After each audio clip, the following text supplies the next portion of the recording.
Hi, welcome to the second video in Helius's Solana Frontend Developer course.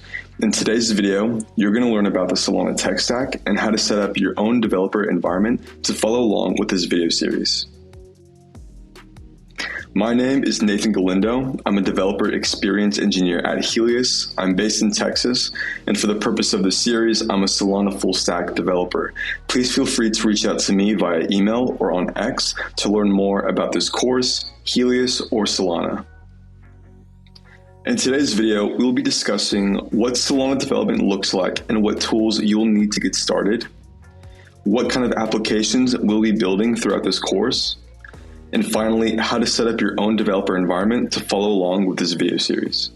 Okay, so let's break down Solana development into its simplest components. We have the front end and we have the back end. Front-end development on Solana is when we build user-facing applications that intermediate between the users and the smart contracts we have deployed on-chain. Backend development is where we develop the business logic of our decentralized applications, and it involves developing smart contracts or programs as they're called on Solana. In Solana backend development, programs are responsible for interacting with the state on the blockchain. In the same way a web developer creates an API to interact with data in a database, a Solana developer creates a program to interact with data on the blockchain. You can develop Solana programs in multiple languages, such as Python using the Seahorse framework, Solidity using the Solang framework, or C or C++. Really, you can develop Solana smart contracts in any language or framework that compiles your code into Berkeley packet filter. However, most Solana developers choose Rust as their go-to programming language for developing Solana programs. This is because Rust is fast, memory efficient, and has a rich type system. It's also worth mentioning that a lot of the tooling for developing Solana programs is developed for the Rust programming language, such as Anchor. What's shown on the screen is a list of popular tools for developing Solana applications, and I highly recommend you quickly pause this video and maybe give them a look. Now, if you have experience building web applications, you're in luck, because building decentralized front ends is a lot similar to building standard Web 2 front ends. The key difference is that Web 3 applications use special tooling and libraries to query and interact with the blockchain state, whether that's interacting with a smart contract via Solana Web3.js or querying the blockchain state via a Helius API. Most popular Solana applications are developed using modern front-end tools such as React or Next.js. However, it's perfectly possible to develop Solana applications using other frameworks such as Svelte or Vue. In this course, we'll be exposing you to the most popular tools and frameworks for developing Solana applications. What's shown on screen is a list of tools that we'll be using. Feel free to pause this video and check them out. Now that we've gone through what the Solana tech stack looks like, we're now going to set up your developer environment. Now, as you can see on my screen, I have a Notion page with a list of dependencies we're going to install onto our local machines. If you already have these installed, feel free to skip this part of the video and fast forward to the course overview where we look at the application we'll use to follow along with this video series. But if you don't have any or maybe even all of these tools already installed on your machine, I highly recommend you follow with this part as I walk you through installing them yourself. So the link to this Notion page will be in the description of this video, so you can go ahead and use this list of dependencies yourself. So what I have here is the actual commands to each dependency. So you should be able to directly copy and paste each of these commands in your terminal in sequence in order to install the tools you'll need to get started with this course. I also have the links to each website. So if you want to look at any one of these tools yourself, you can simply copy and paste those links and visit the websites on the internet. So I will note that I'm working off a Mac machine. If you're using Windows, what you'll need to do is you'll need to install WSL, Windows Subsystem for Linux, before you do anything else. And if you're using a Mac, you first and foremost need to install Brew, which is this dependency here, before you do anything else. So before you look into any of these other dependencies, please go ahead and install WSL if you're on Windows, and install brew if you're on Mac. Using these commands, you can go ahead and reference these websites as well. So once you've done that, what I want you to do is first, we're going to install the Node version manager. Node is a runtime for the JavaScript programming language. Because we're developing front-end applications in this course, we're going to be using a lot of JavaScript and a lot of TypeScript. And for that reason, we're going to need Node. So what we can do is we can go ahead and copy and paste this command, go into our terminals, and simply do Command V, press Enter. And if everything goes well, if your Node version manager installs correctly, you should see some output that looks like this. What I want you to do is you can go ahead and copy and paste this command into your terminal and press Enter. And just like that, you should be able to have a working installation of Node version manager. If you get some kind of error, I recommend quitting your terminal application and then reopening it again, and then typing in NVM. If it's still not working, I highly recommend you copy and paste whatever errors you're receiving in your terminal and paste it into ChatGPT and just debug the errors that you're receiving.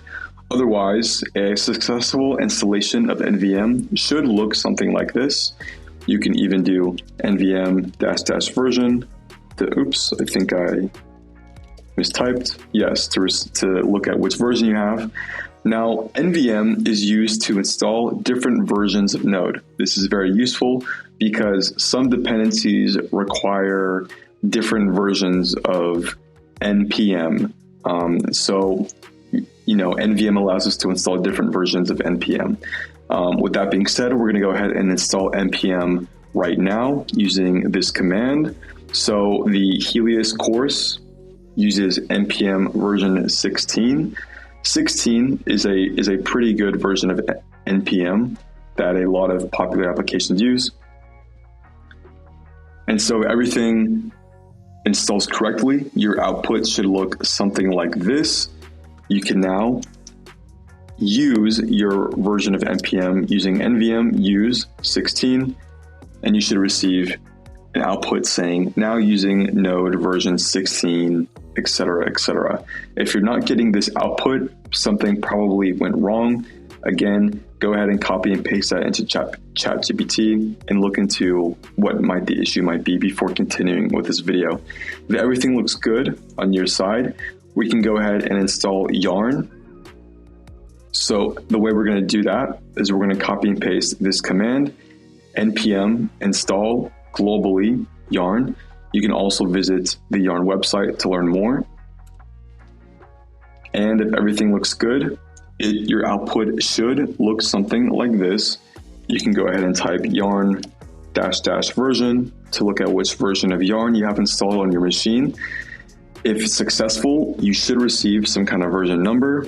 If something went wrong, maybe you got an error message, go ahead and debug that before moving on with this video. Next, we're going to install TypeScript using the command as shown on my screen. And it's important to note that you should install TypeScript globally using this -G. So yeah, I recommend that you just copy the commands directly from Notion using this little copy to clipboard button and not type things manually out yourself. Okay, so for front-end web development, we've pretty much installed most of what we need. Next, we're going to install some Rust dependencies, and this is going to be useful, slightly for our front-end developer course, but mostly for when you want to start developing Solana smart contracts and for the Solana program developer course that we'll have coming out in the next few months. So to get started, go ahead and install Cargo. Cargo, in a sense, is kind of like Node package manager for Rust applications. It lets you install Rust crates and dependency useful for building Rust applications. So go ahead and press enter.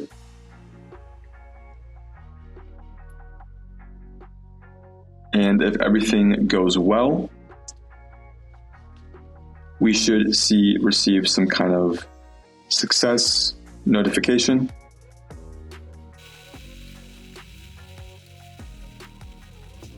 Okay, so we've downloaded Cargo. It looks like Cargo downloaded successfully.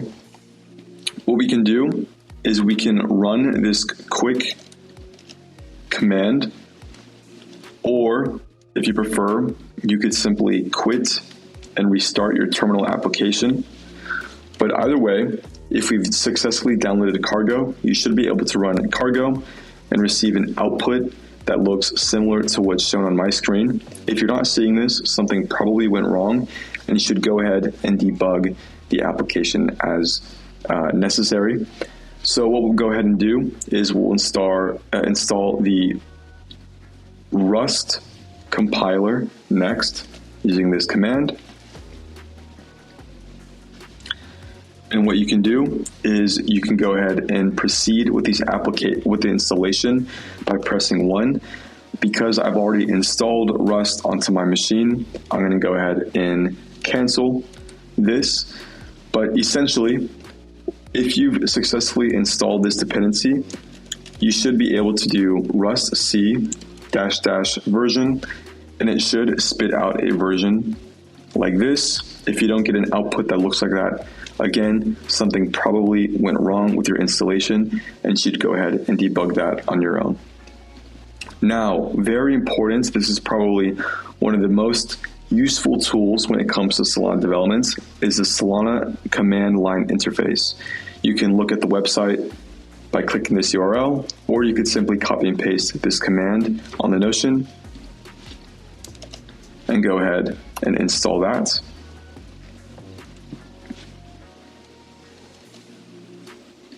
Oops, my apologies. Okay, seems to be something wrong with that. So what we can do is we can simply copy and paste the tool suites from the CLI Solana website.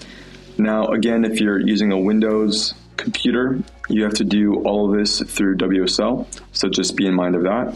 But go ahead, and if you're using a Mac and Linux, and otherwise, just go ahead and copy and paste this command, paste it, and you should receive feedback from your terminal that looks similar to what's on my screen.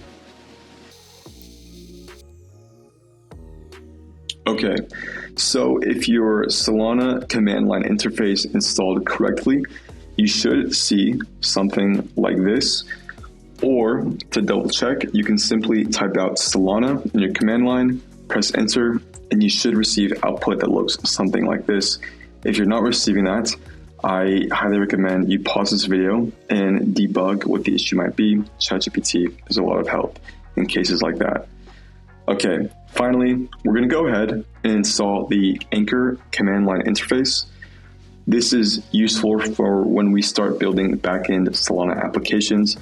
This is not what we're doing throughout this Frontend video series, but we'll go ahead and install this dependency anyways, just to be a little bit ahead of the curve.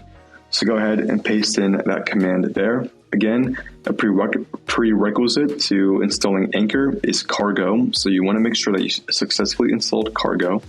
But go ahead and paste that into your terminal and press enter. Okay, so if everything went well, you should now be able to type in AVM into your terminal, and you should receive output that looks a lot like what mine looks like. Otherwise, if you receive some kind of error, go ahead and copy and paste that into ChatGPT and debug the issue, and then go ahead and follow along with this rest of this video series as we go into the course application that you'll use to follow along with each project in this course. Okay, now that we have all our tools set up, what I want us to do next is to go over to the Helius Solana repository, where we have an open source project that will help you follow along with this video series. Again, this link will be in the description. So simply, all I want you to do is go ahead and copy and paste the link to this Solana repository. If you have SSH set up with GitHub in your personal machine, you can use this SSH URL, or you can simply use the HTTPS URL. I'm going to go ahead and use SSH. And so once you have that, open up your VS Code workspace, open up the terminal view by clicking onto view and then terminal. And then once you're inside the folder you want to host this repository in, simply type git clone and then copy and paste the URL to the repository and press enter. And just like that, you should have downloaded the open source repo. Then we're going to go into that folder by doing cd Solana, and then you can press tab and it should autocomplete. Otherwise, you can just simply type out the whole name manually, press enter. Now this application was built using the Yarn and package manager. So first we're going to install our dependencies by typing yarn, and we're going to wait for that to finish. Now once that's done, we're going to go ahead and run the application locally using the command yarn space dev, yarn dev. Go ahead and press enter. And if everything works as it should, you should receive CLI messages that look somewhat like this, saying that your application is being hosted on localhost :3000. So you can go ahead and click that, and it should take you to the application, as you can see here, hosted on my browser. So this is a simple React application that neatly outlines each project we'll go throughout this course. Each project comes with a preview application, which shows you what the application will look like by the end of this course. And it also comes with a starter template where you will build out the application yourself as you follow along with each video. Each preview application is fully functioning, and we can actually test it out here. So if you have the Phantom wallet extension installed on your browser, go ahead and press this connect button. Mind you, if you don't have it installed already, I highly recommend you pause this video and install the Phantom wallet extension on your browser. You could install any wallet extension for Solana, but I personally recommend Phantom. So you can go ahead and press connect.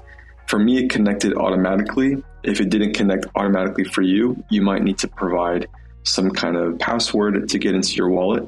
But essentially, my wallet is connected to my wallet that I titled trading. You could really title this wallet anything you want. But what I want to note here is that what you want to make sure that you have is you're set up on the developer settings. So you do that by going to settings, scrolling down to developer settings, and making sure that testnet mode is on and that you're connected to Solana DevNet. This is because we're going to be using Devnet Solana tokens, which essentially is monopoly money that developers use when testing and building out their applications. So you'll notice here that currently in my wallet, I have about 1 Solana token. You might have 0. If this is the case, using the Solana CLI, what you can do is you can type in Solana airdrop 1 Solana token, copy and paste this address that you want to airdrop the token to, and press enter. Now this might work or this might fail. In my case, it failed, and you can tell by this error message.